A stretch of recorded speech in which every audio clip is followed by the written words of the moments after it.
বসার পরে আমরা কোরআন হাদিস নিয়ে অনেক তর্কাতর্কি হলো এবং ঈসা ইসলামকে জীবিত রাখার জন্য আমরা অনেক ফোন দিয়ে আটাইলাম, অনেক কৌশল করলাম যে ঈসা ইসলাম জীবিত আছে, ঈসা ইসলাম উনি আসমান থেকে আসবেন, এই ধরনের অনেক কথা আমরা বলার চেষ্টা করলাম। কিন্তু আমাদের কাছে সঠিক কোনো ডকুমেন্ট ছিল না, কোরআন হাদিস ছিল না, যার পদ্ধতিতে আমরা এটা আসলে প্রমাণ করতে পারি নাই।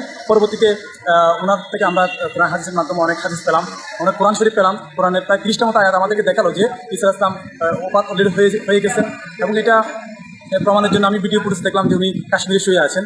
এবং রাসূল পাক সাল্লাল্লাহু আলাইহি ওয়াসাল্লামের একটা হাদিস শরীফ আমি জানলাম যে লানত হোক ইহুদি খ্রিস্টানদের উপর, তারা তাদের নবীর খবরকে মাজারে পরিণত করেছে। তো সেটা থেকে আমি ক্লিয়ার হয়ে গেলাম। এই সমস্ত ক্লিয়ার হওয়ার পর আমি দীর্ঘ প্রায় 1.5 বছর আমার আসা দেওয়া হয় মসজিদে, বিভিন্ন বিষয় নিয়ে আমি হই, আমার দেখাশোনা হয়। আলহামদুলিল্লাহ আমি হজ করেছি কয়েকবার। হজ করার বদৌলতে সেখানে জোহর এবং আসরের নামাজ জামা করার একটা যে সিস্টেমটা আমি দেখে আসছি।